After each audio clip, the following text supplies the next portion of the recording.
Tem uma crônica que foi escrita por Luiz Fernando Veríssimo. Eu contei uma vez no PG, mais ou menos um ano atrás. Não sei se alguém vai se lembrar. Essa crônica, essa história, essa ilustração que ele conta, diz que houve uma revoada de anjos pela terra. E os anjos falavam: Deus vai falar, fique quieto, Deus vai falar, Deus vai falar. E pedia para as pessoas ficarem quietas. As crianças das escolas ouviam e ficavam quietas. A ambulância estava com aquela sirene, parou de tocar, porque Deus queria falar. Os soldados, quartéis interromperam suas marchas porque ouviram: Deus vai falar, Deus vai falar. Enquanto tudo isso acontecia, passava uma ambulância que levava um paciente já em um estado complicado ali, então aproveitou um momento ali para ligar sua sirene e levar ao hospital. E nesse barulho que deu a sirene da ambulância, aí o bebê começou a chorar, já outra pessoa atendeu o telefone, e todo mundo começou a falar, e não houve mais silêncio. O silêncio se acabou. E a crônica, aqui de forma simplificada, contando, ela termina assim: houve muito barulho e Deus não falou. Se a gente for pensar nessa história aqui, que Deus precisa de um silêncio, que Deus precisa de um lugar formal ou organizado para estar presente, para falar, nós verificamos que, como diz bem com a realidade que a Bíblia nos traz, porque Deus nos fala no nosso cotidiano. Não precisa estar tudo em silêncio. Não precisa estar tudo tão organizadinho assim, como conta essa crônica, que as crianças não poderiam brincar, que a ambulância não poderia tocar sua sirene, os soldados baixaram. Deus fala conosco no dia a dia, das mais diversas maneiras. Mas é interessante que muitas vezes as pessoas pensam que precisam de simplesmente um especial para falar com Deus em oração ou na igreja. As pessoas são simplesmente religiosas, vão buscar Deus na igreja, como se Deus habitasse simplesmente aqui no local de culto, mas não habitasse na vida delas. Algo que é totalmente contrário ao que a palavra de Deus nos apresenta, porque a palavra de Deus apresenta que Deus habita em nossas vidas, não importa o ruído que esteja ao nosso redor, Deus está habitando em nós, e nós podemos buscar então a Deus onde estamos. Da forma que nós estamos, nós podemos buscar a Deus. Muitas pessoas formulam ideias sobre Deus que não condizem com as Escrituras, porque as Escrituras dizem que Deus não habita em templos feitos por mãos. Então, onde Deus habita em nossas vidas, e nós podemos buscá-lo a qualquer momento, ou seja, no vale da sombra da morte, ou seja, no melhor momento da sua vida, ali Deus está, e ali você pode buscar a Deus. Isso não são ritos externos ou qualquer organização externa que vai fazer Deus vir habitar. Deus já habita aqui onde nós estamos, e estamos falando com Ele, estamos na presença de Deus. Então podemos louvar e buscar a Deus como nós estamos, da forma que nós somos, podemos buscar o nosso Deus. Hoje nós vamos ler o texto de 1 João, no Evangelho, capítulo 1, que nós estamos continuando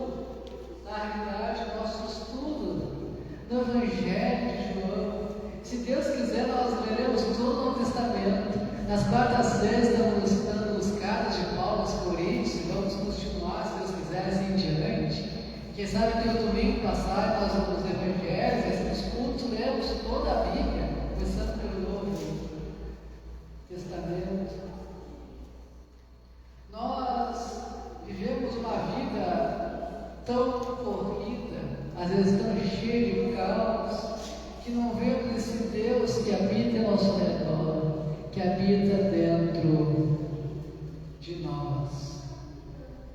Nós devemos buscar a Deus. Então eu quero falar hoje, o convite da mensagem dessa noite é o convite transformador de Jesus. Isso envolve ouvir a Deus, obedecer e a falar com Deus. Devemos buscar sempre a Deus das mais diversas maneiras, porque Deus fala conosco. E talvez você possa perguntar o que é ouvir de voz de Deus, ou como Deus pode falar comigo. Como esse Deus que às vezes parece tão longe fala comigo, como se quer eu possa ouvir a voz dele. Ouvir a voz de Deus, irmãos, biblicamente falando aqui, significa primeiramente ler a Bíblia, que é a maneira principal de Deus falar conosco, através do estudo da Bíblia, através da oração também. Nós falamos e ouvimos Deus através das suas respostas. É a maneira de Deus se comunicar conosco. O Espírito Santo também nos ajuda a compreendermos o agir e a vontade de Deus nas nossas vidas.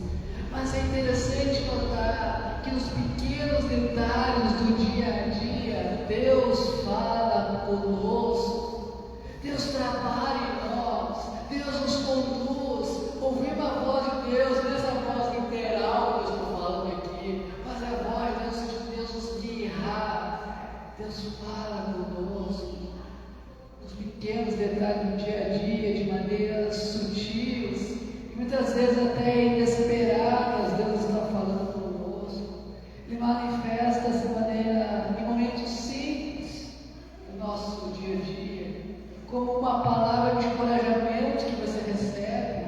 Pode ser Deus falando contigo, alguém que lhe dá um conselho, ou uma mensagem que você recebe, a maneira de Deus falando contigo naquele dia, alguma direção que Deus lhe deu, maneira sutil que Deus dizer, é por aqui que você deve ir.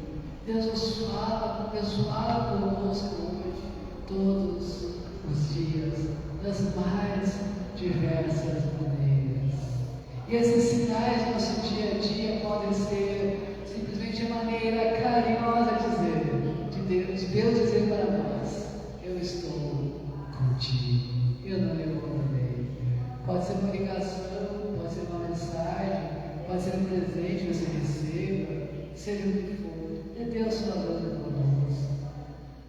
Além disso, Deus fala no meio da sua criação, do sol que se põe, do sol que nasce, através dos passarinhos. Deus fala conosco.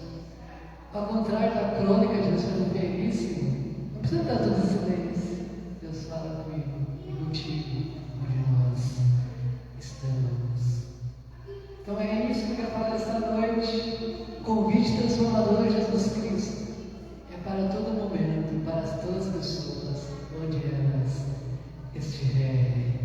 Então, trilhe o caminho da vida eterna. Trilhe o caminho da vida eterna. Nós verificaremos aqui nesse capítulo 1 a continuidade do relato de João Evangelista. Ele começa falando no capítulo 1 de João sobre quem é Jesus. Jesus é o Verbo encarnado, é o Deus que se fez homem, que habitou entre nós. Depois nós lemos que João Batista testemunhou quem era Jesus e disse: eu não sou o Messias. Jesus Cristo é o Messias prometido lá no Antigo Testamento, é o que veio salvar a humanidade, ele é o Cordeiro de Deus.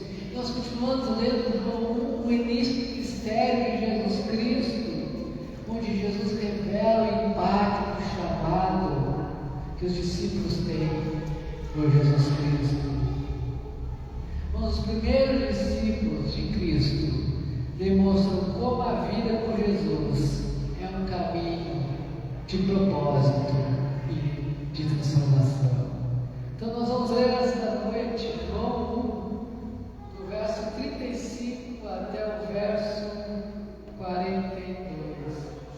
João 1, 35 a 42, com o tema convite transformador de Jesus.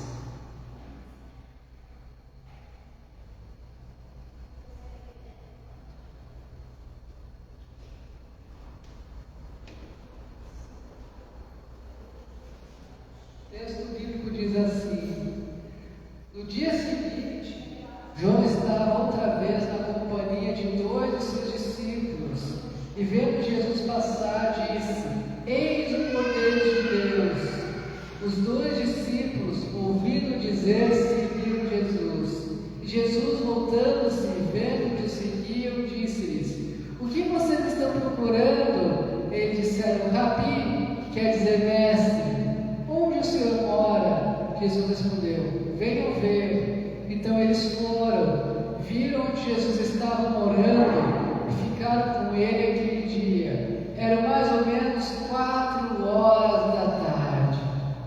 Mas 4 horas da tarde, as pessoas já não estavam mais trabalhando, mas estavam tão interessadas em ouvir falar de Jesus, que estavam ali com Jesus Cristo, naquele tempo, no caso.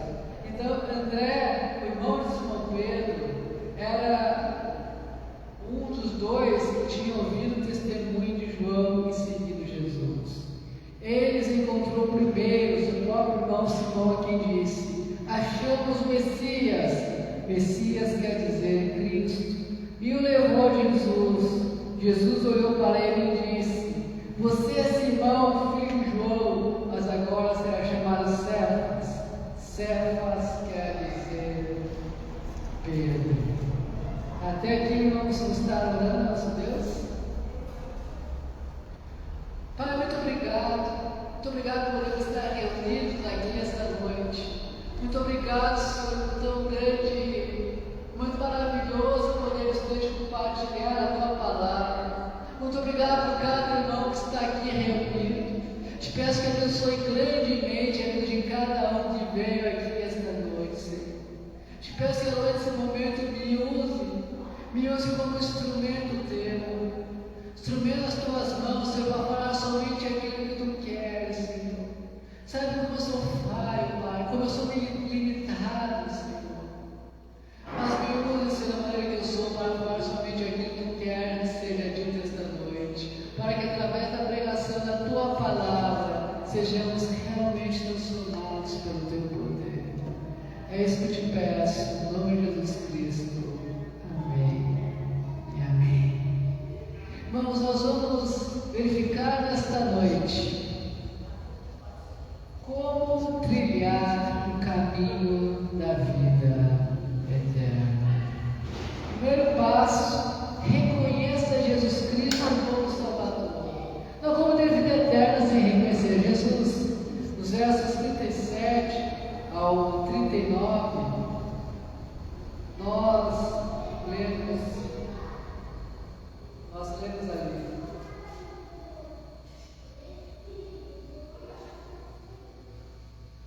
os 2 discípulos, ouvindo dizer isso, seguiram Jesus. E Jesus, voltando-se e vendo que seguiram, disse-lhes: o que vocês estão procurando? Eles disseram: Rabi, quer dizer mestre, onde o Senhor mora? Jesus respondeu: venham ver. Então eles foram, viram onde Jesus estava morando e ficaram com ele naquele dia. Era mais ou menos 4 horas da tarde. Se nós voltarmos um pouquinho ali, nós vemos: no dia seguinte estava João outra vez na companhia de 2 de seus discípulos, e vendo Jesus passar, disse: eis o Cordeiro de Deus.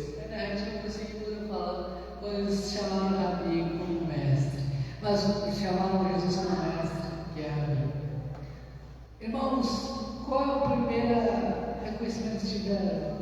Eis o Cordeiro de Deus.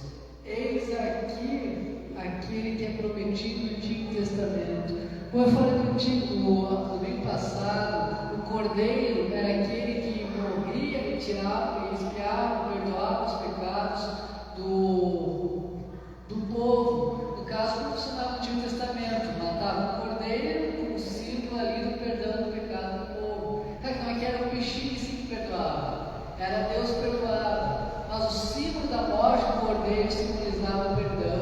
De fato, Deus perdoava o povo. Agora Jesus Cristo veio como Cordeiro de Deus para tirar o pecado do mundo. Então, qual é o primeiro passo para trilhar a vida eterna? Ter esse reconhecimento que nós vemos no versículos 35 ao 37, e conhecer que Jesus Cristo é o Cordeiro de Deus, que só Jesus Cristo traz salvação, e Jesus Cristo é quem tira o pecado do mundo, e Jesus Cristo é quem nos salva. Esse aqui, o Cordeiro de Deus, é uma referência ao sacrifício de Cristo ali na cruz para nos dar salvação.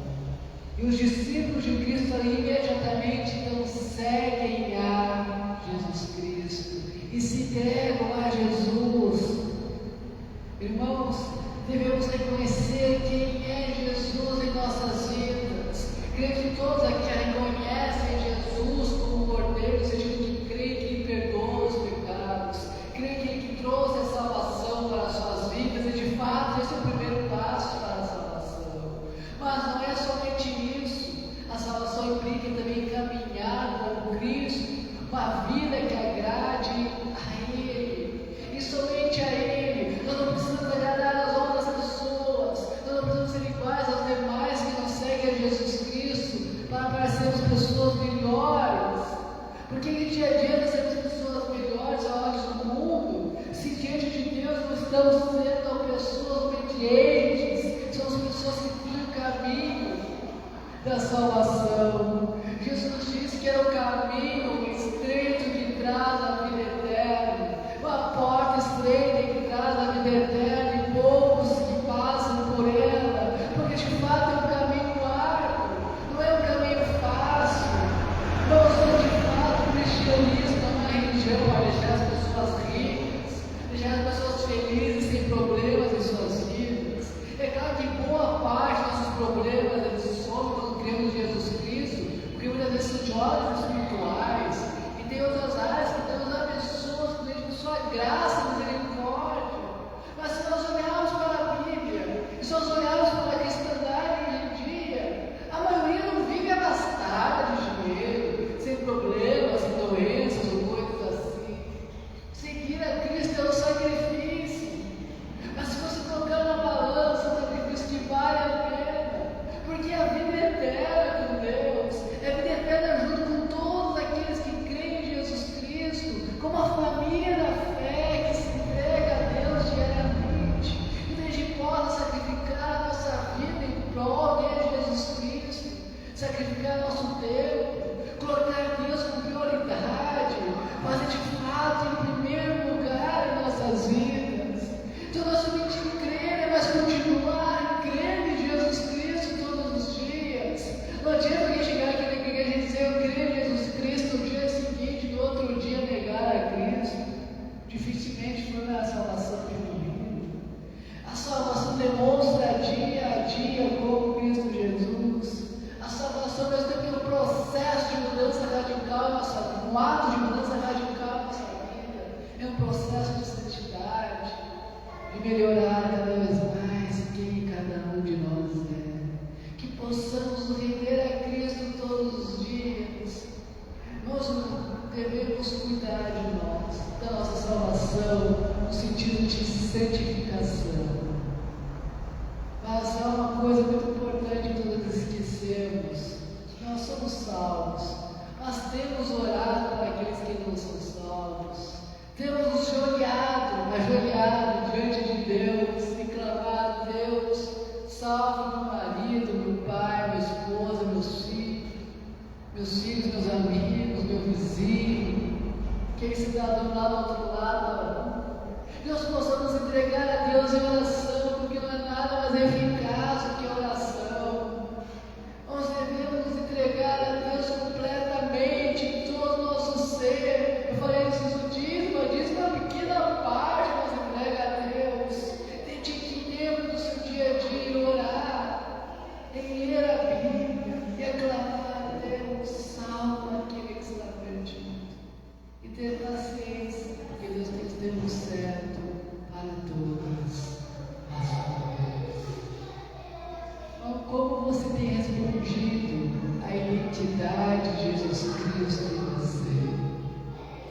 é filho de Deus, você é amado por Deus, você é salvo por Deus.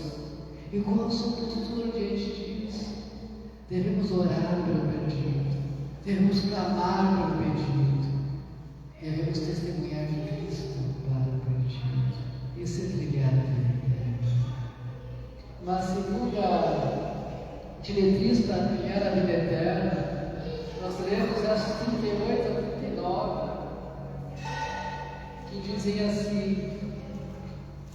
de João capítulo 1: E Jesus, voltando-se e vendo que seguiam, disse-lhes: O que vocês estão procurando? Eles disseram: Rabi, que quer dizer mestre, onde o Senhor mora? Por que nós lemos Rabi? A explicação quer dizer mestre. Porque essa carta de João Evangelho foi dirigida a gentios, ou seja, aqui não é judeu. E Rabi é uma expressão hebraica. Então os gentios não sabiam, ou boa parte dos gentios não sabiam que Rabi era mestre. Então por isso o autor aqui sempre coloca entre parênteses no nosso português, o que quer dizer Rabi? Que é mestre. A gente for ler no grego, lá na explicação também, Rabi, a palavra no grego, mestre. Por isso a explicação, porque os destinatários da carta não eram judeus. Eles, não sendo judeus, não sabiam que era o Rabi. Então João explica, quer dizer mestre. Então eles chamavam aqui Jesus de mestre. E nós verificamos aqui que quando nós temos um mestre, o que nós estamos dizendo? Que nós somos servos de alguém. Se eu digo você é meu mestre, quer dizer, eu sou o seu servo. Quando Jesus pergunta aos discípulos o que vocês procuram, ele incentiva os discípulos a refletirem sobre o que estão buscando verdadeiramente. Muitos de nós muitas vezes nos perdemos na vida, não sabem o que buscamos, não sabem o que nós estamos planejando, não sabem para onde ir, para onde iremos, não sabem se é no dia de amanhã. Talvez você hoje à noite não sabe quais serão a sua própria vida, se você tem planos para o seu futuro, ou se tem planos, sabe nem como concretizá-los. Mas não importa se você buscar Jesus como centro da sua vida, não importa o caminho que a sua vida tome, mas se o caminho correto, porque o caminho que Jesus coloca é o caminho perfeito. Talvez não seja o caminho que você deseja ou planeja, mas se você disser: Jesus, que a sua vontade seja feita na minha vida, se você disser: Mestre, Jesus Cristo me ajuda a trilhar o caminho correto da vida eterna, Ele vai fazer isso em sua vida, Ele não vai lhe abandonar. Então não importa o quão perdido possamos estar, Deus nos coloca no caminho certo. Quando buscamos a Ele, dizemos: Mestre, eu estou aqui para te seguir. E Ele responde então com o desejo de estar onde Jesus está. Este aqui é uma outra diretriz que nós estamos aprendendo, que é buscar um relacionamento profundo e pessoal com Jesus Cristo. É o que os discípulos estão fazendo aqui, fazendo Jesus o seu mestre. Jesus é tantas coisas para tantas pessoas. Se você perguntar ali na rua, sair agora e perguntar quem é Jesus, talvez a pessoa diga: Jesus foi um exemplo bom, Jesus é alguém que a Bíblia fala, Jesus é amor. Alguém talvez diga que Jesus seja Deus, mas é muito difícil você encontrar dizer: Jesus é meu mestre, ou Jesus é meu Senhor, porque as pessoas não querem estar debaixo do senhorio de Cristo. As pessoas não querem pagar o preço de viver uma vida que agrade a Cristo. Mas esse é o caminho estreito, esse é o caminho da vida eterna, é colocar Jesus como mestre e ter um relacionamento pessoal para com Ele em toda a sua palavra. Que nós possamos estar diante de Deus, diante de Cristo, e dizer: Deus, eu quero me entregar completamente a Ti. Deus, como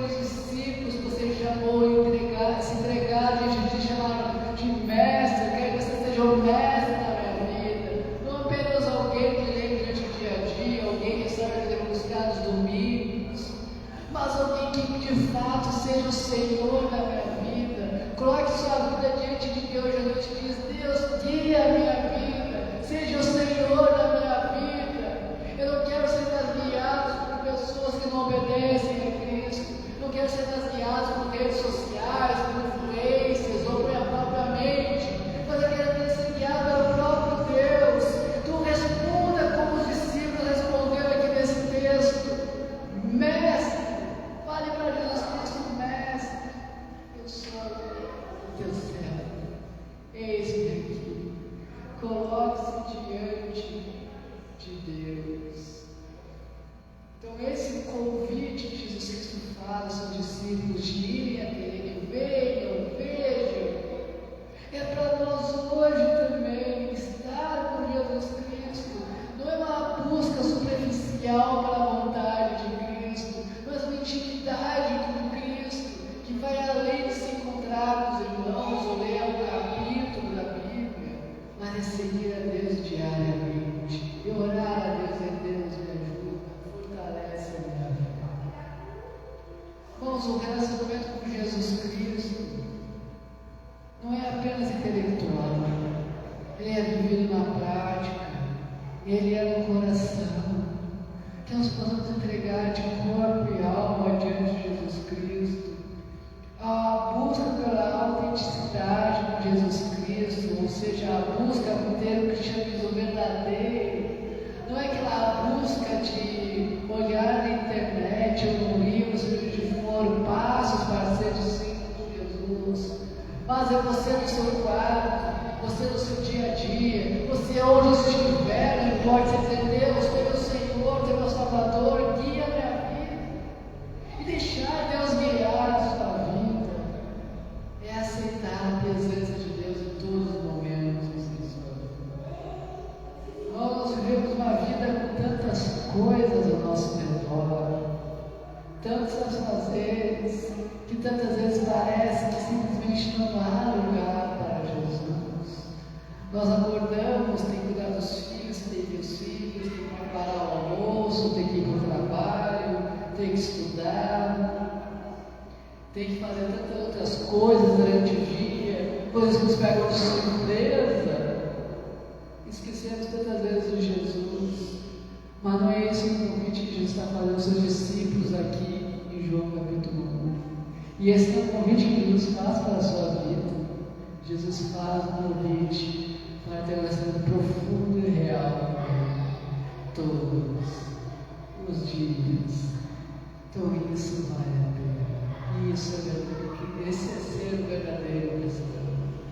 Nós cada vez mais aumenta o número de cristãos no Brasil. Mas na mesma proporção parece que cada vez mais diminui o número de cristãos verdadeiros. Porque cada vez mais diminui pessoas que dizem para Jesus Cristo, Mestre, a tua vontade é que eu quero. E não. Que nós possamos ser esses cristãos verdadeiros que dizem, Deus, Jesus Cristo, minha vida pertence somente a ti. Como trilhar o caminho da vida eterna? Terceira diretriz, compartilhe com os outros a descoberta de Jesus. Você descobriu que Jesus é o Cordeiro de Deus, que tira o pecado do mundo. Você tem Jesus como seu mestre. Agora fale dessa descoberta para as outras pessoas. Vamos ler juntos capítulo 1, versículo 40 ao 42 aqui de João capítulo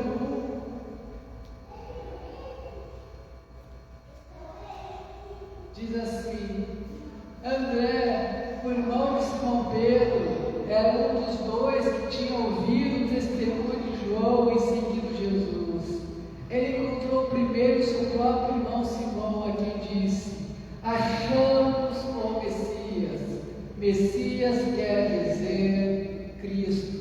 Mais uma vez ele explica por quê, porque está falando do público que não era judeu. Versículo 42: e o levou a Jesus. Jesus olhou para ele e disse: você é Simão, filho de João, mas agora será chamado Cefas. Cefas quer dizer Pedro.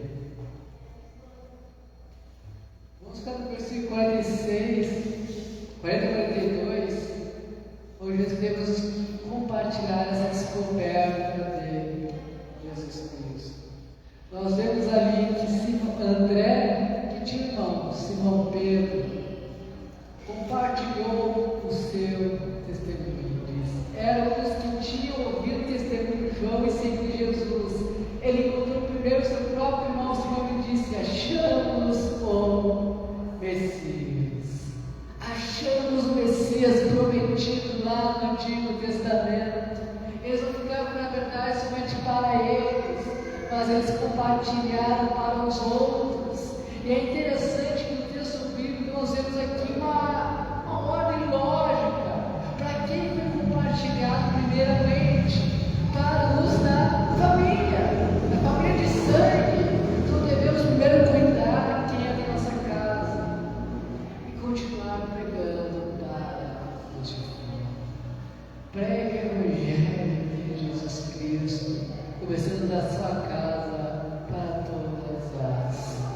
pessoas.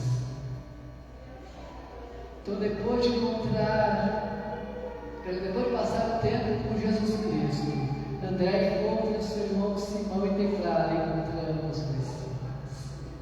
Nós devemos declarar isso também. Encontramos o Messias, encontramos o Salvador, sabemos aquele que pode nos tirar do inferno eterno, de mandar para o reino de Deus no céu eterno. É essa mensagem que nós devemos pregar às outras pessoas. Quando nós olhamos os apóstolos de Cristo, quando nós olhamos os discípulos de Cristo, dizendo: encontramos o Messias, por que nós não fazemos isso? Por que nós não falamos a outras pessoas? Nós sabemos a verdade. Por que nós temos vergonha da verdade de proclamar quem é o Messias, quem é o Jesus Cristo? E quem que é o Messias? Qual é a ideia de Messias do Antigo Testamento? O Antigo Testamento fala do Messias, ou seja, alguém prometido que viria libertar e salvar o povo de Israel. E no Novo Testamento nós aprendemos que esse Messias prometido veio trazer não uma libertação política ou simplesmente religiosa naquela época, mas veio libertar da escravidão do pecado o Israel. E que Israel é esse? Israel espiritual. E quem é Israel espiritual? São todos aqueles que creem em Jesus Cristo.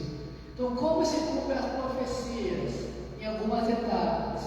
Temos a promessa do Messias que viria libertar Israel no Antigo Testamento, e no Novo Testamento nos revela algumas verdades sobre isso. Israel, que Jesus vai libertar, não é o país de Israel, o Estado de Israel, é o Israel espiritual. E quem é o Israel espiritual? É eu, é você, somos todos nós que cremos em Jesus Cristo. Então Jesus veio nos libertar. Jesus veio nos libertar do quê? Da escravidão do pecado. Jesus fala: meu reino não é deste mundo.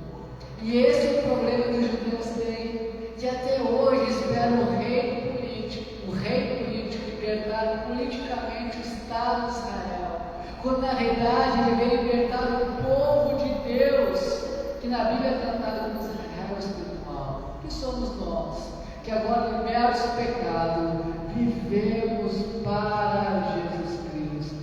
Devemos compartilhar essa descoberta que o Messias que liberta as pessoas da escravidão do pecado, ele já veio, ele é Jesus Cristo. Não devemos deixar de proclamar aquilo que temos ouvido e visto, como os discípulos de Cristo faziam. Devemos pregar: Jesus Cristo salva todo aquele que nele crê. Nós não precisamos saber tanto da Bíblia assim. Saiba dizer para alguém que Jesus não é essa pessoa, deseja já salvar ela, que Jesus Cristo é o caminho da salvação, que crê em Jesus Cristo, essa pessoa tem a vida eterna, é o suficiente. E que deve ser os seus pecados, como consequência disso. Porque se a pessoa crê em Jesus Cristo, entrega a vida dela, ela tem a vida eterna.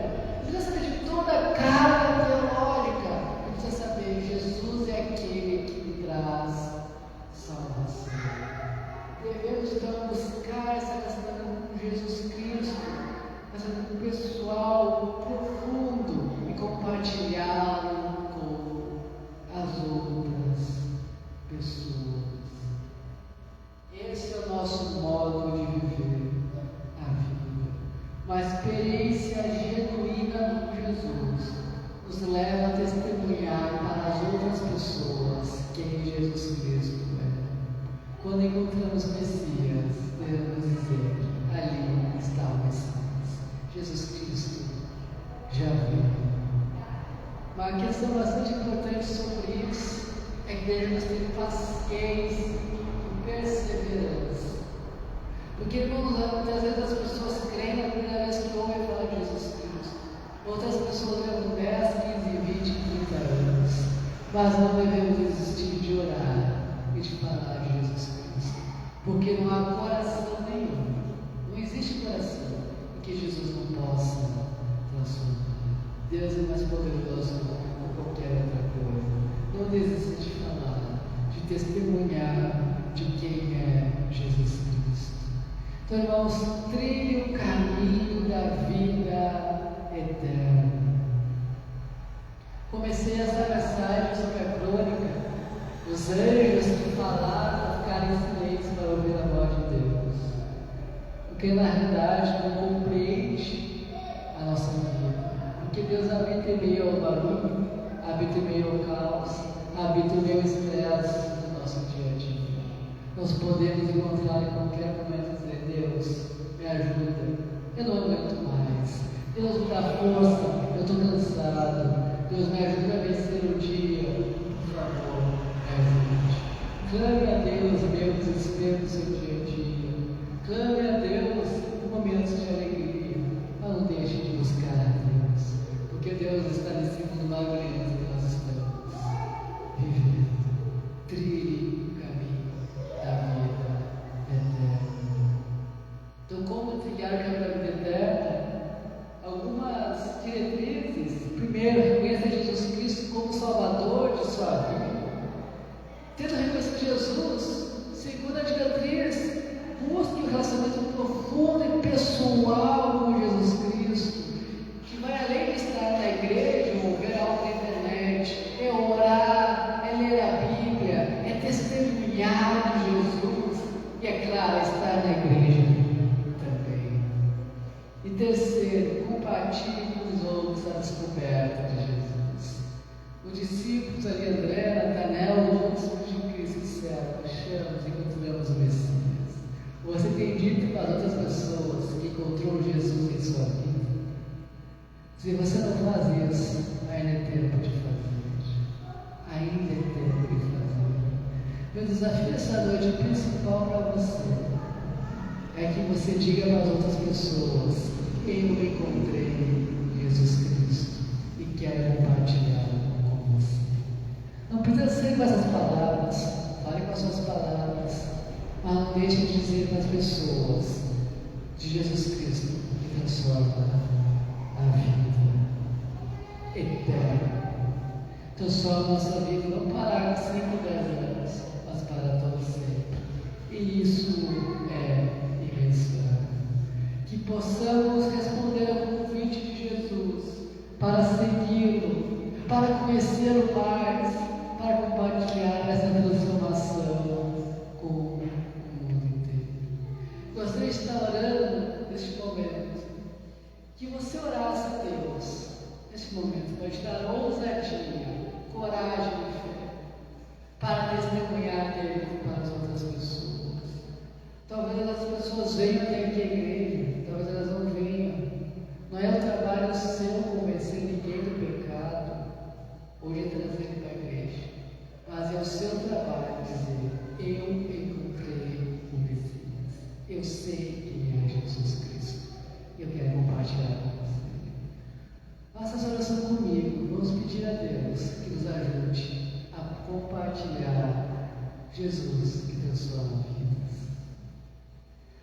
Pai, muito obrigado porque se apresentou até nós. Muito obrigado porque nos revelou a nós, a cada um que está aqui nesta noite. Eu te peço especialmente agora, Pai, nos ajude a compartilhar às outras pessoas que nós sabemos quem é Jesus Cristo, que nós sabemos quem é o único caminho da salvação, que nós sabemos que só existe um caminho para a vida eterna. Pai, sabe muitas vezes a timidez, ou o medo, ou a qualquer tipo de preocupação, ou até a preguiça, nos tem impedido de falar de Ti para as outras pessoas. Mas retire-se de nós, Pai. Retire toda a barreira que nos impede de pregar o testemunho de Jesus Cristo, que nos impede de pregar que Jesus Cristo é o único Salvador da humanidade, Pai. Pai, eu te peço, eu clamo nesse momento, Pai, que possamos ser verdadeiros testemunhas de Jesus Cristo. Senhor, nós gostamos de ver essa igreja cheia de pessoas salvas por Ti, Pai, ímpios que vieram através da nossa pregação, não simplesmente pessoas que estão trocando de igreja, as pessoas que iam para o inferno, mas foram salvas porque pregamos